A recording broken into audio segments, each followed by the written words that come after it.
¿Quién de ustedes no ha sentido el peso de un secreto tan grande que parece aplastar el alma? Yo sé muy bien lo que es eso. Mi nombre es Lucía, y la historia que voy a compartir con ustedes no es solo mía. Es de muchas mujeres silenciadas, de generaciones de verdades engullidas. Y créanme, incluso a mis 70 años, todavía siento el escalofrío de cuando aquel secreto empezó a tejerse, hilo a hilo. En mi infancia en Santa Clara del Cobre nací en un pueblo donde el tiempo parecía haberse detenido. Las calles de tierra, el olor a incienso de las procesiones mezclándose con el olor agrio de la pólvora de los fuegos artificiales en las fiestas patronales. Era un mundo de creencias ancestrales, de rituales aztecas susurrados por debajo de las cobijas, y de una fe católica impuesta, fuerte, como las paredes de la iglesia principal. Mi familia era sencilla, de artesanos del cobre, con el sudor en el rostro y la devoción en el corazón. Pero detrás de esa imagen de paz, un abismo empezaba a abrirse. Mi madre, una mujer de pocas palabras y muchos silencios, llevaba en la mirada la sabiduría de las curandores y el dolor de una vida sin opciones. Ella me enseñó a bordar, a cocinar, a cuidar las hierbas medicinales de nuestro patio. Pero lo más importante, lo más doloroso, nunca me lo enseñó a la voz para gritar, la fuerza para defenderme cuando el lobo se vestía de cordero y entraba en nuestra casa. Yo era una niña. Mis amigos, tenía 7 años. Mis cabellos oscuros vivían en trenzas.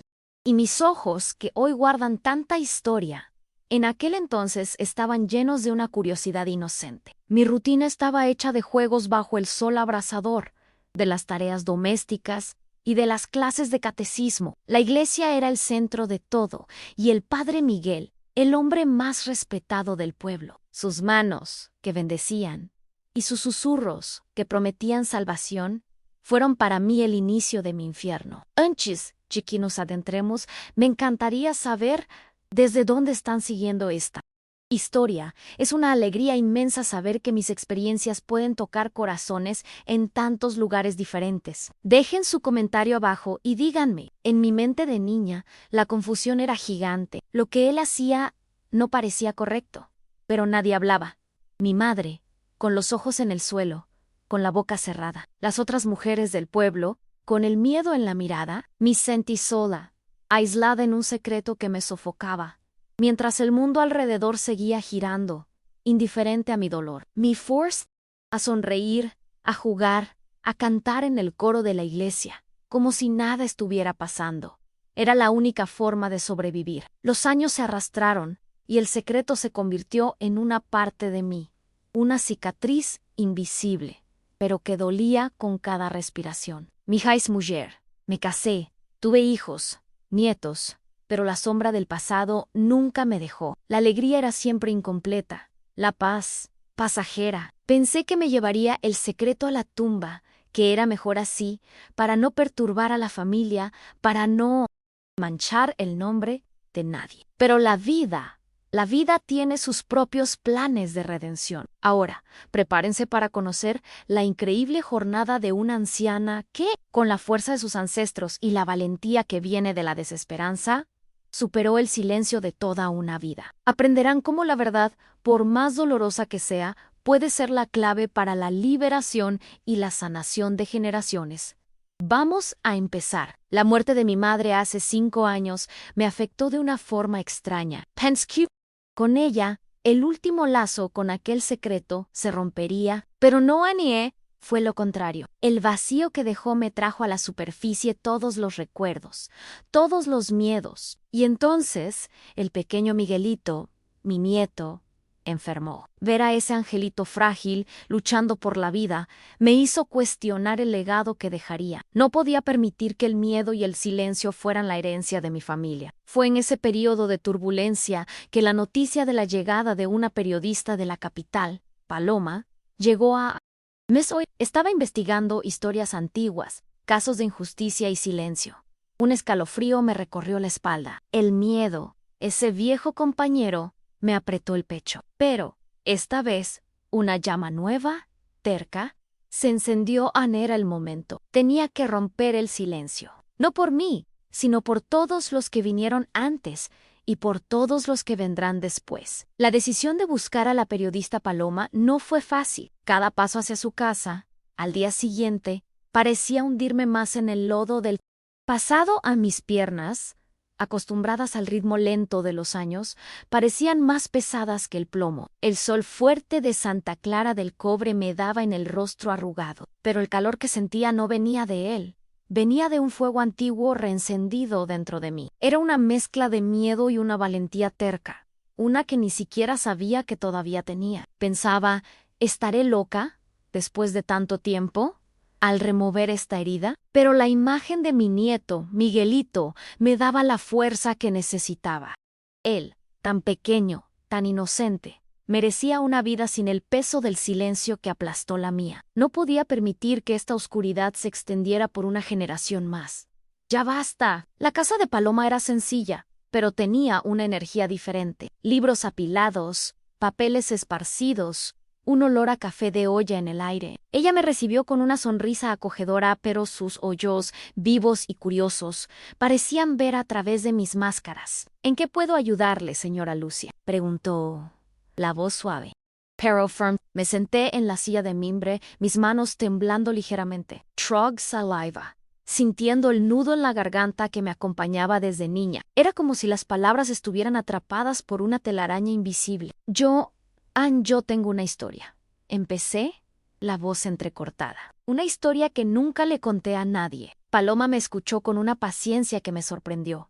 No había juicio en su mirada, solo una atención genuina. Le conté sobre la Santa Clara de mi infancia, sobre las creencias que se mezclaban, sobre la devoción ciega al Padre Miguel. Y entonces, con la voz entrecortada, con lágrimas rodando por mi rostro arrugado, le conté sobre los tocamientos, los susurros, la forma en que el Padre me marcaba con su amor divino, que no tenía nada de divino. Le conté sobre el pánico que sentía, la vergüenza que me corroía, la sensación de que yo era la única equivocada. Y la parte más difícil, la más dolorosa, fue hablar de mi madre en su silencio, la forma en que ella veía o sabía, pero no actuaba. Sus ojos desviando los míos, su boca que nunca se abría para protegerme en ella. Ella no me defendió, balbuceaba, las palabras mezclándose con los sollozos.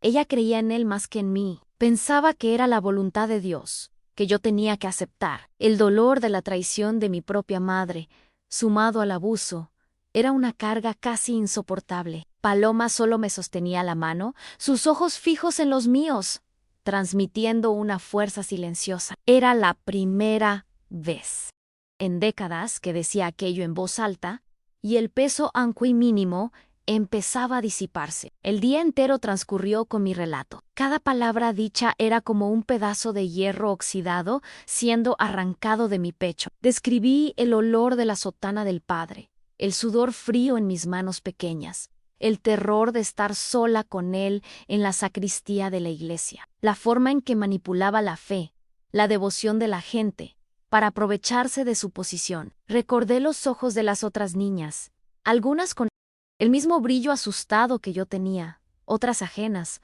jugando inocentemente en el patio de la parroquia. Quería gritarles, avisarles, pero mi voz estaba atrapada, amordazada por el miedo y la vergüenza que la sociedad imponía a las víctimas. Paloma, en ciertos momentos, me hacía preguntas, siempre con delicadeza, para entender los detalles, los sentimientos. Anotaba todo en un cuaderno, sus ojos atentos, su postura de quien escuchaba una verdad sagrada. Hablaba sobre el impacto que aquello tuvo en mi vida, en mi capacidad de confiar, de amar, de ser feliz, sobre las pesadillas que me acosaron durante años, las voces que me decían que yo era sucia, que yo era la culpable. La herida, que yo pensaba que estaba cicatrizada, se abrió de nuevo, pero esta vez no para infectarse, sino para ser limpiada. El sol ya se ponía cuando terminé de hablar, y la sala estaba sumergida en un silencio pesado, solo roto por el sonido de mi propia respiración agitada. Paloma cerró el cuaderno y me miró.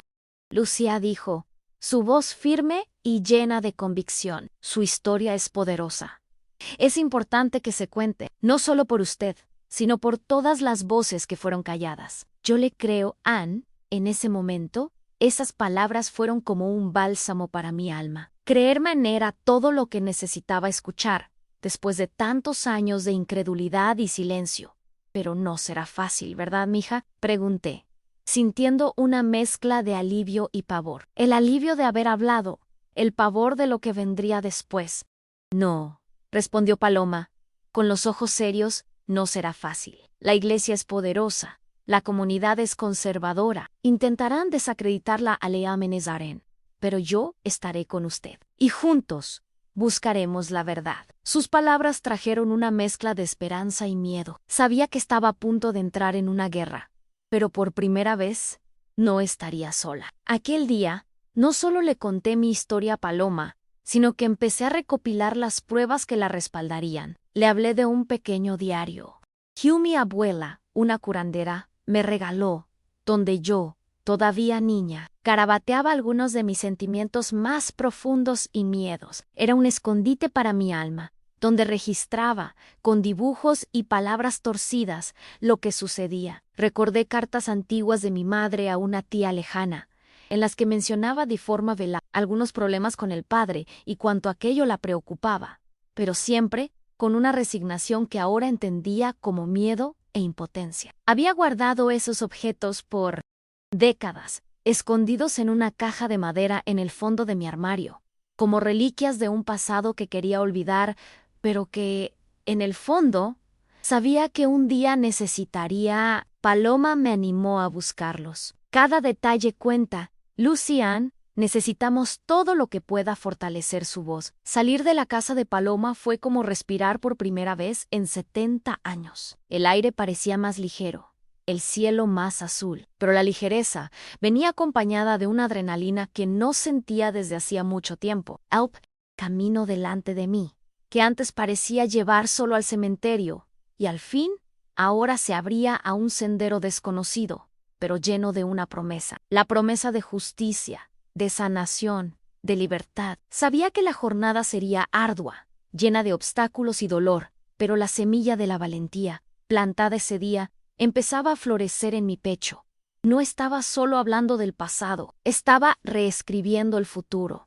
Un futuro donde el silencio ya no sería la herencia de mi familia. Lo primero que hice al llegar a casa, después de la conversación con Paloma, fue buscar la caja de madera, aquella caja que mi abuela me había dado, donde guardaba mis pequeños tesoros, y sin saberlo, las semillas de mi verdad. Estaba en Povara, escondida bajo ropa vieja y cobijas que olían a naftalina. Al abrirla, el olor a madera antigua y papel amarillento invadió mis fosas nasales, trayendo una oleada de recuerdos. Ali estaba el pequeño diario con la cubierta de cuero descolorido y las páginas repletas de garabatos infantiles, y las cartas de mi madre a su hermana, dobladas y guardadas con un lazo de cinta deshecho. Cada objeto era un soplo del pasado, una prueba silenciosa pero poderosa, de que yo no estaba inventando. Al día siguiente, con el diario y las cartas en mano, volví a encontrar a Paloma. Las examinó con cuidado,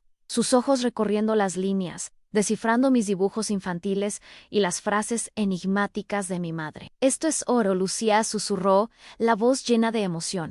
Estos detalles, el lenguaje velado de su madre, todo apunta a la verdad que me contó. Esto no es solo un recuerdo, es un registro.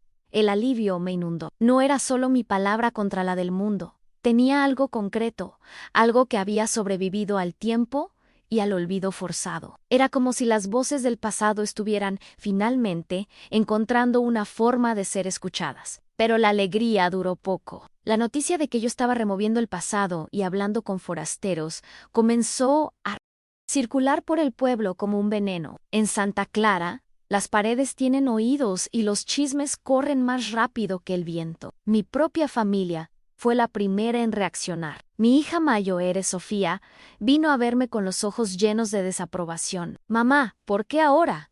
El padre Miguel ya murió, su madre también. ¿No es mejor dejar eso atrás? ¿Para qué manchar el nombre de nuestra familia? Piense en sus nietos». Su voz era una mezcla de preocupación genuina y un profundo malestar con él. Escándalo inminente. Los otros hijos, menos directos, pero igualmente preocupados, me visitaron uno por uno. «Mi hijo, Ricardo, un hombre de pocas palabras, solo movía la cabeza, con los ojos en el suelo, expresando su desaprobación silenciosa. Madre, hemos vivido aquí toda la vida. La iglesia es el pilar de la comunidad. Si usted hace esto, ¿cómo vamos a enfrentar a la gente?, preguntó.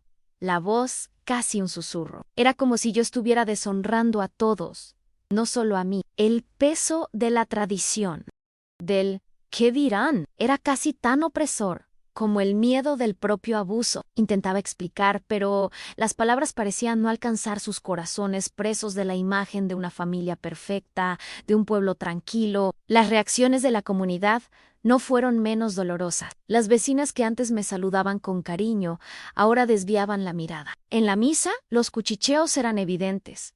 Sentí miradas de lástima, de repulsa, de incredulidad. Ella o vieja está chocheando. Oí a alguien murmurar por lo bajo la soledad, que yo ya conocía tan bien, parecía profundizarse. Estaba sola en esa batalla, o al menos era lo que parecía. Me dolía el pecho, ya no por el dolor antiguo, sino por la nueva herida que se abría en la del aislamiento. Paloma, viendo mi angustia, me animó a no desistir. Tienen miedo. Lucía miedo a la verdad, miedo a romper el silencio. Pero su valentía puede abrir camino para otros. Recuerde por qué está haciendo esto. Sus palabras eran un recordatorio constante de Miguelito, de todos los niños que podrían ser protegidos si la verdad salía a la luz. Era una batalla que no podía perder, por muy solitaria que pareciera. La presión aumentó cuando un representante de la iglesia local, un padre joven y ambicioso que había asumido la parroquia, vino a visitarme. Me recibió con una sonrisa forzada, la voz suave, pero con un tono de autoridad disfrazado. Señora Lucía, entiendo su dolor, pero ciertas acusaciones pueden causar daños irreparables a la fe de la comunidad y a la memoria del padre Miguel, que fue un hombre de Dios, dijo, las palabras goteando como veneno. Sugirió que buscara consuelo espiritual, insinuando que mi mente me estaba jugando una mala pasada. Incluso intentó comprarme, ofreciendo ayuda financiera para el tratamiento de Miguelito. Aquello me indignó. Era un intento descarado de callarme, de sofocar la verdad con limosna. Lo miré, mis ojos fijos en los suyos, y dije con la voz firme: mi dignidad no tiene precio, padre. Why? La verdad de mi pasado no es una ilusión, es mi historia, y será contada. La valentía que vino de dentro me sorprendió, y la sorpresa en el rostro del padre fue casi gratificante. Aquel día fue un torbellino de emociones. La alegría de tener las pruebas, el dolor del rechazo de mi familia y de la comunidad, la rabia de la manipulación de la iglesia. Llegué a casa exhausta, pero con una certeza que me llenaba de una nueva fuerza. No volvería atrás. No después de haber caminado tanto, no después de haber sentido el gusto amargo de la verdad en mi boca. Tenía que continuar. Y fue en ese momento de fragilidad, pero también de una fuerza recién descubierta, que sentí una conexión con mis ancestros. Las voces de mi abuela, de las mujeres aztecas que fueron fuertes y resilientes, que lucharon y resistieron, parecían susurrar en mi oído. Era como si me dijeran en Lucía: no estás sola, nosotras estamos contigo. Tu voz es nuestra voz. Rompe el silencio, mija. Era un consuelo profundo, una promesa de que la fuerza ancestral me guiaría a través de la oscuridad. Serían mis aliados invisibles. La resistencia de mi familia y los chismes del pueblo eran como vientos fuertes, intentando apagar la llama que Paloma y yo habíamos encendido. Pero ¿saben? Cada día que pasaba, sentía menos el peso de la vergüenza y más la fuerza de la rabia.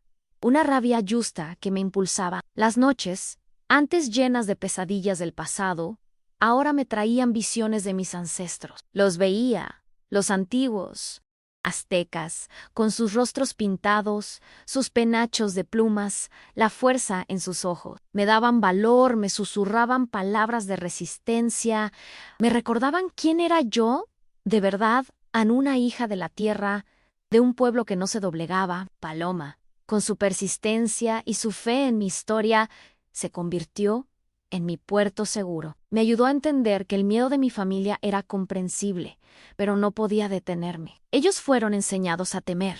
Lucián, la iglesia, ejerció un poder inmenso sobre esta. comunidad por generaciones. Es natural que reaccionen así, me explicó, con la voz tranquila, mientras revisábamos los borradores de nuestra denuncia. Empecé a sentirme menos sola, menos loca. Tener a alguien que validaba mi dolor era un bálsamo. Cada día, Paloma desentrañaba nuevas capas del sistema de silencio que protegía al padre Miguel. Descubrió que él no era el único en la región con esas acusaciones veladas. Había otros hombres de Dios con historias parecidas, pero que nunca salieron a la luz a nuestra lucha. Me di cuenta, no era solo por mi verdad, sino por la verdad de mucha. Aquello me dio aún más propósito, transformando mi dolor personal en una causa mayor. Yo no era solo una víctima, era una voz. La presión de la iglesia aumentó. Recibimos cartas de abogados, llenas de jerga jurídica y amenazas de demanda por difamación. Llamaban a la casa de Paloma, intentaban intimidarla, pero ella, con una calma impresionante, respondía a cada ataque con más determinación. Desesperados, Luciane, eso significa que vamos por el buen camino, me decía, sus ojos brillando con una valentía contagiosa. Me mostraba que la verdad era un arma poderosa y que no necesitaba tener miedo de usarla. Mi salud, que siempre fue frágil, parecía resistir los embates. Dormía poco, comía menos, pero la energía que me movía era diferente. Venía de un lugar profundo. Era la energía de quien estaba luchando por su propia alma. Sentí una conexión fuerte con mi nieto Miguelito, que lentamente mejoraba en el hospital. Cada pequeña mejoría suya era una señal para mí en continúa, Lucia continúa luchando. Era por él, por un futuro libre de la sombra, que yo soportaría el infierno. Empezamos a hablar con personas más antiguas del pueblo de forma discreta, intentando encontrar a otros que quizás hubieran oído o visto algo. Algunas me miraban con lástima, otras con miedo, pero algunas, muy pocas, daban señales de que sabían de algo. Una anciana, que vendía tejidos en el mercado, me abrazó y susurró: siempre lo supe. Lucía, siempre supe que ese hombre no era santo. Ese abrazo, esas pocas palabras, fueron un soplo de aire fresco en medio de la tormenta de miradas acusadoras. Pero la mayor dificultad no era la desconfianza ajena, sino mis propias dudas. A veces, por la noche, acostada en mi cama, me preguntaba: ¿será que todo esto vale la pena? ¿Será que no estoy lastimando a mi familia más de lo que la ayudo? Las voces de mi madre, susurrando sobre el deber y la obediencia, aún resonaban en mi mente. Era una batalla constante entre el pasado y el futuro, entre el miedo arraigado y la esperanza que brotaba. Fue en uno de esos momentos de debilidad que tuve un sueño vívido. Estaba en un campo de maíz, bajo un cielo estrellado. Mi abuela, que ya había muerto hace muchos años, apareció ante mí, hermosa, con sus vestimentas coloridas y una sonrisa sabia. Me extendió la mano y me entregó un collar de cuentas de jade. La verdad es como el agua, mija. Sí. Encuentra su camino, dijo, su voz un eco suave. No tengas miedo de romper las barreras. Desperté con el collar de jade en mis manos, o así parecía, era solo un sueño. Pero el sentimiento de paz y fuerza me acompañó todo el día. Ese sueño, esa conexión con mi abuela y con la sabiduría azteca, me dio la certeza de que estaba en el camino correcto. No estaba solo exponiéndome, estaba honrando a mis ancestros. Estaba rompiendo un ciclo de silencio que se extendía por generaciones en mi familia. Y en mí era como si mi dolor no fuera solo mío, sino el dolor de un pueblo al que le robaron la voz, le manipularon la fe. Aquel día fue un punto de inflexión para mí. Las dudas no desaparecieron por completo, claro, pero la determinación se solidificó.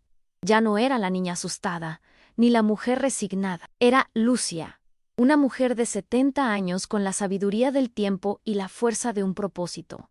Estaba lista para la próxima batalla. Y sabía que, con Paloma a mi lado y mis ancestros guiándome, no estaba sola. El día de la primera gran revelación llegó. Paloma había organizado un pequeño encuentro con algunos periodistas de medios más pequeños, pero influyentes de la capital. aquellos que no tenían miedo de tocar viejas heridas. El lugar era una sala alquilada en las afueras de Santa Clara, lo suficientemente discreta para no llamar la atención de la iglesia de inmediato, pero accesible. Me sentía como un volcán a punto de entrar en erupción, una mezcla de pánico y una energía que nunca pensé que poseería. Mis manos temblaban, pero mi voz, para mi propia sorpresa, estaba firme. Era la voz de quien ya no soporta cargar un fardo invisible. Cuando entré en la sala, las miradas curiosas de los periodistas se volvieron hacia mí. Estaba vestida con mi ropa más sencilla, mi rebozo tradicional en los hombros, mis trenzas blancas enmarcando un rostro que llevaba las marcas del tiempo y del dolor. Paloma se sentó a mi lado, sosteniendo mi mano, un gesto de apoyo que me dio aún más. Ella comenzó a hablar, explicando el propósito del encuentro, el peso del silencio en comunidades como la nuestra. Y entonces me dio la palabra. Doña Lucia tiene una historia que contar. Respire hondo. Sintiendo el aire que parecía raspar mi garganta, miré a cada rostro allí presente, buscando una conexión, una señal de empatía. Y entonces comencé a hablar, no solo con la voz, sino con el alma. Conté todo, desde mi infancia inocente hasta los primeros tocamientos del padre Miguel. Los susurros, el terror, conté sobre la complicidad silenciosa de mi madre, la forma en que la fe y el miedo la cegaron, impidiéndole protegerme. Cada palabra era una puñalada, pero también una liberación. Las lágrimas corrían por mi rostro, pero no eran lágrimas de debilidad, sino de un dolor que finalmente podía ser expresado. Mostré el diario de mi infancia, con mis dibujos y palabras torcidas. Expliqué las cartas de mi madre, las entrelíneas de su angustia y resignación. Los periodistas anotaban febrilmente, algunos con expresiones de asombro, otros con un brillo de indignación en los ojos. Era como si por primera vez mi verdad estuviera siendo vista, siendo escuchada, no como una locura de vieja, sino como un testimonio real, palpable. Ya no estaba sola con mi secreto. Se estaba haciendo público. La repercusión fue inmediata y mucho más allá de lo que esperábamos. Pequeños artículos comenzaron a aparecer en periódicos de la capital, en radios locales. La noticia del anciana que acusa sacerdote fallecido de abuso se extendió como pólvora. En Santa Clara, la reacción fue una mezcla de asombro y furia. La mayoría de la gente se negaba a creer. Es una calumnia. El padre Miguel era un santo. Esa vieja está inventando historias para figurar. ¡Qué vergüenza para la familia! Las palabras me golpeaban como piedras, provenientes de vecinos, de amigos de toda la vida, incluso de algunos parientes lejanos. Mi familia, ya fragilizada, fue la más afectada. Mis hijos, antes solo preocupados, ahora estaban indignados. Sofía, mi hija, me llamó llorando. «Mamá, usted ha destruido la reputación de nuestra familia. La gente nos mira mal en la calle. ¿Cómo vamos a vivir ahora?» Su dolor era real, y yo lo entendía. Habían crecido con la imagen de una vida tranquila, de una fe inquebrantable, y ahora todo se estaba derrumbando. Era un conflicto entre el amor que sentía por ellos y la necesidad vital de exponer la verdad, costara lo que costara. La iglesia, claro, no se quedó quieta. El padre sustituto, aquel que me ofreció consuelo espiritual, ahora se manifestaba públicamente, repudiando mis acusaciones. Organizó misas especiales, en las que predicaba sobre el peligro de las calumnias y la fe inquebrantable en la iglesia. Testigos anónimos supuestamente fieles devotos comenzaron a surgir, jurando que el padre Miguel era un hombre de Dios impecable, un verdadero santo. Era una orquestación para desacreditarme, para apagar mi voz. Antes de que se convirtiera en un eco, las amenazas comenzaron. Primero, notas anónimas dejadas en mi puerta, con mensajes de odio e intimidación. Después, llamadas telefónicas en medio de la noche, con voces distorsionadas mandándome callar la boca, amenazándome con el fuego del infierno. El miedo, que yo pensaba haber dominado, resurgía, apretándome el pecho. Apenas podía dormir, siempre alerta, siempre con el corazón desbocado. Era como si estuviera reviviendo el terror de mi infancia. Pero ahora, con la diferencia de que tenía voz, en medio de todo el caos, Paloma permaneció firme. Me visitaba todos los días, me calmaba, me recordaba la importancia de nuestra lucha. Es normal sentir miedo, Lucian, pero esta es la prueba de que estamos incomodando. No quieren que la verdad sea dicha. Reforzaba la idea de que cada amenaza, cada ataque, era una señal de que estábamos en el camino correcto, y yo me aferraba a esas palabras, como un náufrago se aferra a un trozo de madera en él. Recuerdo un día en que la presión era insoportable. Sentí ganas de rendirme, de esconderme bajo las cobijas y no salir nunca más. Pero entonces, la imagen de Miguelito, mi nieto, vino a mi mente. Él, tan frágil, tan inocente, merecía un mundo donde la verdad no fuera un lujo, sino un derecho. Y fue en ese momento que me miré en el espejo, y no vi a la vieja asustada, sino a la mujer fuerte que mis ancestros me mostraron en sueños. Aquel día fue un parteaguas. Había revelado mi verdad, y ahora no había marcha atrás. Tenía que continuar por mí, por él, por todos los que vinieron antes y por aquellos que vendrán. El intento de desacreditarme se intensificó. Ya no era solo el chisme o el murmullo discreto. Ahora la Iglesia, a través de sus canales y con la ayuda de algunos fieles más influyentes, comenzó a orquestar una campaña pública para manchar mi nombre. Un programa de radio local muy respetado en la comunidad abrió espacio para el padre sustituto, que con la voz llena de compasión forzada lamentaba mi confusión mental y pedía oraciones por mi alma. Decía que yo era una mujer anciana, fragilizada, y que estaba siendo usada por fuerzas externas para atacar la fe y la memoria de un santo hombre. El golpe más duro, sin embargo, vino cuando un grupo de señoras del pueblo, algunas que yo conocía desde niña, se reunió para dar un testimonio en defensa del padre Miguel. Juraron, bajo la imagen de la Virgen de Guadalupe, que él había sido un padre espiritual, un guía, un ejemplo de pureza. Una de ellas, doña Elena, una mujer que yo siempre admiré, incluso presentó un diario que, según ella, pertenecía a una antigua secretaria de la parroquia. En esta diario había menciones del padre Miguel cuidando de niños carenciados, pagando estudios para jóvenes pobres, siempre de forma ejemplar. Parecía una vida de devoción impecable, sin una sola mancha. Aquello me golpeó de lleno. El diario de ellas parecía tan auténtico como el mío. ¿Será que me había...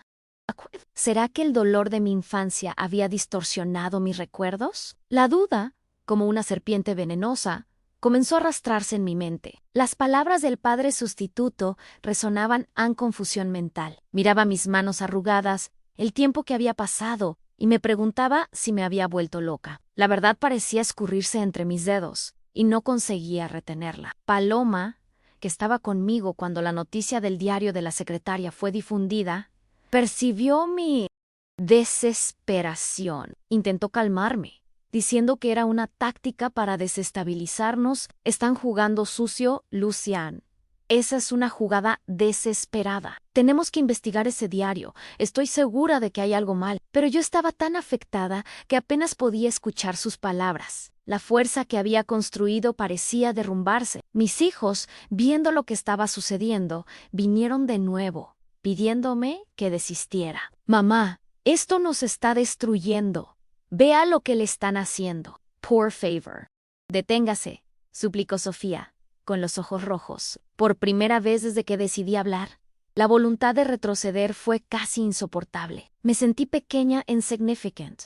De nuevo la niña asustada que no tenía voz. Me encerré en mi cuarto, evitando la mirada de todos. No comía, no dormía. Las visiones de mis ancestros parecían haber desaparecido, sustituidas por los rostros acusadores de la comunidad y por las palabras frías del padre Miguel en mis recuerdos. Miguelito todavía estaba en el hospital, pero mi mente estaba tan nublada por el dolor que apenas podía concentrarme en él. Recuerdo una noche en particular, la más oscura de todas. El cielo estaba sin estrellas, y el silencio de la casa era ensordecedor. Sentí un frío profundo, un vacío en el pecho. Pensé en todo lo que había pasado, en todo el dolor, en toda la lucha, y me pregunté, ¿para qué? ¿Para qué toda esta exposición, toda esta vergüenza, si al final nadie va a creer? La rendición parecía la única salida, el único Alivio era un agujero negro succionándome y sentía que no tenía fuerzas para luchar contra él.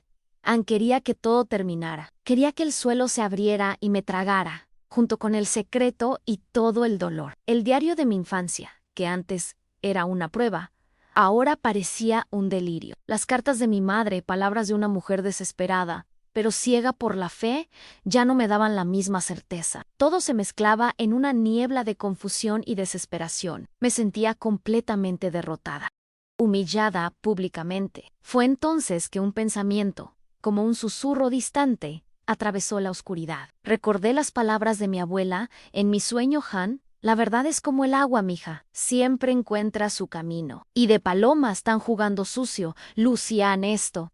Es una jugada desesperada. Esas frases, antes solo un consuelo, ahora parecían un recordatorio de que yo estaba en un juego y el oponente estaba con miedo. La desesperación de ellos era mi señal. Aún acostada en la cama, con el corazón apretado, comencé a analizar el diario de la secretaria que habían presentado. Algo no encajaba. Las fechas, la caligrafía, era sutil, pero había una imperfección, una extrañeza. Me levanté, mareada, y busqué mi propio diario y las cartas de mi madre los comparé. La letra, el estilo de escritura, todo era diferente del diario de la secretaria. Había una disimulación allí, una falsificación. En ese momento, una chispa de esperanza, casi apagada, volvió a brillar. No estaba loca.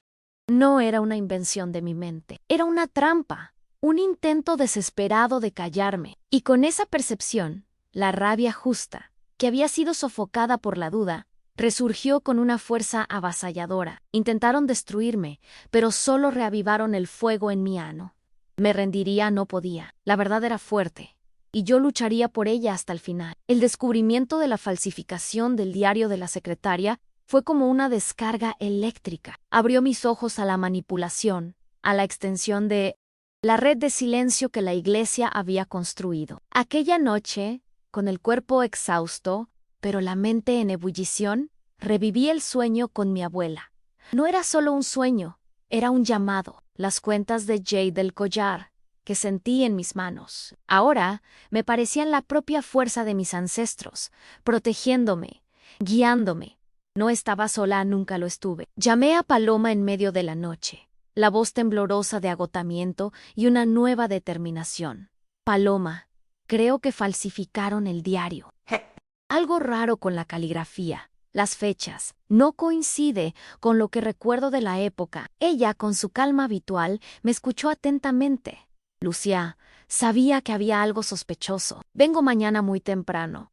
Necesitamos verificar esto con calma. Sus palabras eran el apoyo que necesitaba. La asociación con ella no era solo profesional, era una alianza de almas. A la mañana siguiente, Paloma llegó con un especialista en grafología. Una señora discreta, pero con una mirada aguda. Examino los 2 diarios, el mío y el de ellos, y las cartas de mi madre. El silencio en mi pequeña sala era casi palpable, roto solo por el suave susurro de las páginas al ser volteada. Después de horas de análisis minucioso, la especialista confirmó: el diario de la secretaria era una falsificación burda. La caligrafía no correspondía al período, y algunas palabras eran de un vocabulario que no existía en la región en aquella época. Era la prueba que necesitábamos. La mentira de ellos estaba expuesta.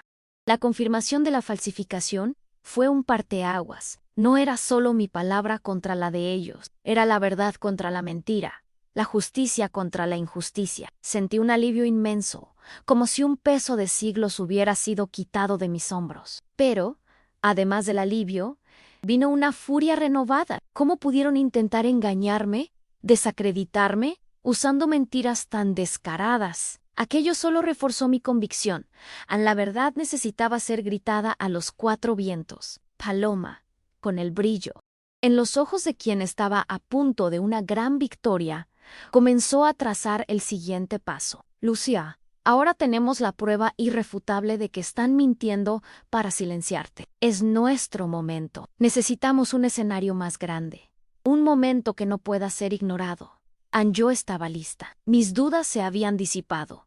sustituidas por una certeza inquebrantable. El miedo todavía estaba ahí, un pequeño nudo en el estómago, pero ya no me paralizaba, me impulsaba. La idea surgió en una conversación con Paloma en el día de la celebración anual de San Francisco de Asís, el santo patrón del pueblo, que reunía a toda la comunidad en la plaza central para una misa solemne y festividades. Era el evento más importante del año en Santa Clara, con autoridades locales, miembros de la iglesia y toda la población reunida. Era el lugar perfecto para que la verdad floreciera, para ser escuchada por todos, sin filtros. La decisión fue arriesgada. Mis hijos, al enterarse del plan, entraron en pánico. Mamá, la van a crucificar, es una locura, la van a meter presa, la van a excomulgar. Sofía me abrazaba llorando, intentando disuadirme. Ricardo, el hombre callado, esta vez me miró con una mezcla de miedo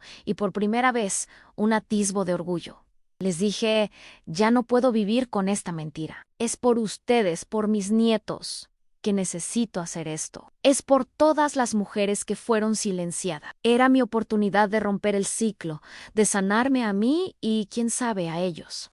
También en los días previos a la celebración, sentí una extraña calma. Era la calma de quien había tomado una decisión irreversible. Pasaba horas en mi pequeño patio, cerca de las hierbas de mi madre, conversando con mis ancestros. Sentía su presencia, una fuerza que venía de la tierra, de la sangre, de la memoria de un pueblo que sabía lo que era resistir. Me estaba preparando no solo para hablar, sino para ser la voz de un pasado que clamaba por justicia. Paloma y yo nos reunimos con algunos aliados, a un abogado de derechos humanos de la capital, que se ofreció a acompañarnos, y un periodista de investigación de un gran periódico, que prometió darle la debida cobertura. Era una red de apoyo que estaba creciendo, pequeños nudos formándose contra la gran telaraña de la iglesia. Sentía que no era solo Lucia Jiménez la que iba a hablar ese día. Era Lucía, la hija de aztecas, la mujer que traía la verdad de un pueblo silenciado. Aquel día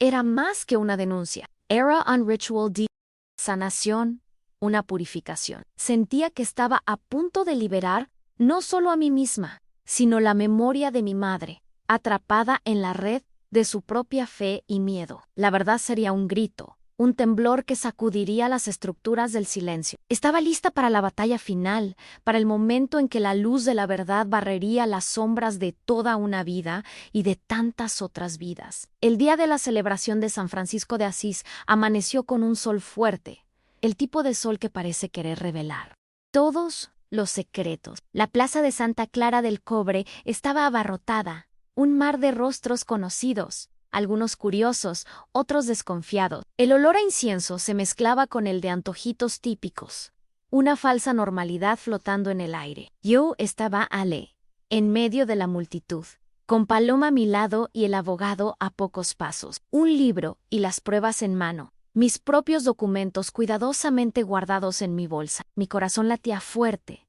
pero la calma que sentí en los últimos días todavía estaba conmigo. Era la hora. La misa comenzó, y las palabras del padre sustituto resonaban por los altavoces, hablando sobre fe, sobre perdón, sobre la santidad de los que nos precedieron. Mientras elogiaba la memoria del padre Miguel, sentía un fuego crecer dentro de mí. Era la llama de la verdad que ya no podía ser contenida. Mis hijos, Sofía y Ricardo, estaban cerca, la expresión de pánico en sus rostros visible, pero no me detuvieron. Sabían que no podían. En el momento en que el padre sustituto se preparaba para dar la bendición final, Paloma, con un gesto discreto, le dio la señal al abogado. Él, con una voz clara y fuerte, pidió la palabra. Con todo respeto, padre, hay una verdad que necesita ser revelada a esta comunidad antes de que la celebración termine. Un murmullo comenzó a extenderse por la plaza. Las miradas se volvieron hacia nosotros. El padre, visiblemente incómodo, intentó contenerlo, pero el abogado se negó a ceder. Fue entonces que di un paso al frente, alzando mi voz, que sorprendentemente sonó alta y clara en medio del silencio que se instalaba. Yo, Lucía Jiménez, hija de María y José, nieta de curanderas y artesanos, vengo hoy aquí, ante todos ustedes, para romper un silencio que me sofocó por 70 años. La gente me miraba, asombrada, incrédula. Algunos cuchicheaban, otros hacían la señal de la cruz. Respiré hondo y comencé a contar. No el guión, no las palabras ensayadas, sino mi verdad más cruda. Hablé del padre Miguel, de los tocamientos, de los susurros en la sacristía. Hablé del terror de una niña, de la vergüenza impuesta, del alma robada. Y entonces, con la voz entrecortada pero firme, revelé la parte más dolorosa. A mi madre sabía. Ella veía, ella oía, pero el miedo y la fe ciega le impidieron protegerme. Ella permitió que esto sucediera, creyendo que era la voluntad de Dios. El asombro fue generalizado. Algunos sollozaban, otros gritaban, y sentí los ojos de muchos fijarse en mí con rabia, con lástima, con... Cuando la conmoción amenazó con convertirse en caos, Paloma se adelantó y con el apoyo del abogado presentó las pruebas a mi diario. Las cartas de mi madre y, lo más impactante, el informe del especialista en grafología que comprobaba la falsificación del diario de la secretaria. La iglesia intentó callarme con mentiras, pero la verdad, mis hermanos, la verdad no puede ser enterrada para siempre. Mi voz tembló con la emoción, pero mi convicción era inquebrantable. El padre sustituto, pálido, intentó intervenir, pero la multitud ya estaba enardecida, dividida entre la incredulidad y la indignación. Los gritos se mezclaban: mentira, excomúlguela, pero también justicia, créanle. Vi lágrimas en muchos rostros, y en algunos un reconocimiento silencioso, como si mis palabras hubieran destrabado recuerdos guardados desde hacía mucho tiempo. Fue un torbellino de emociones, un verdadero terremoto en la tranquila Santa Clara. La venganza, entendí, en ese momento, no era castigar, sino exponer. La verdad, por sí sola, era la mayor de las retribuciones. A partir de aquel día, Santa Clara del Cobre nunca más fue la misma. La denuncia de Lucia resonó por todo México. Hubo investigaciones, algunos padres fueron apartados, y la iglesia se vio forzada a confrontar su propio silencio. La familia de Lucia, inicialmente en shock, comenzó un proceso lento y doloroso de sanación. Sofía, su hija, poco a poco, llegó a entender la magnitud de la lucha de su madre, pidiendo perdón por su resistencia inicial. Ricardo, el hijo callado, se convirtió en su protector más ferviente. Lucia, aunque cansada, sintió una paz que nunca había conocido. La casa, antes un lugar de secretos, ahora era un refugio de sanación y memoria. Pasaba sus días en su patio, cuidando las hierbas, haciendo sus tés de hierbas, sintiendo la presencia de sus ancestros. En una tarde, con Miguelito ya recuperado y jugando en el patio, Lucía realizó un antiguo ritual azteca de purificación y liberación. Quemó hojas de salvia, dejando que el humo se llevara lo que quedaba del miedo, del rencor, de la vergüenza. Sus nietos, ahora, la miraban con admiración, no solo como la abuela, sino como la guardiana de la verdad. Lucía había cumplido su misión. El ciclo de silencio fue roto. La verdad, al fin, encontró su camino, purificando no solo su alma, sino la de una comunidad entera. Ella finalmente estaba en paz, dejando un legado de fuerza, valentía y redención. Why yo, Lucía, hoy siento que mi vida valió la pena. La verdad, mis queridos, siempre es la mayor superación.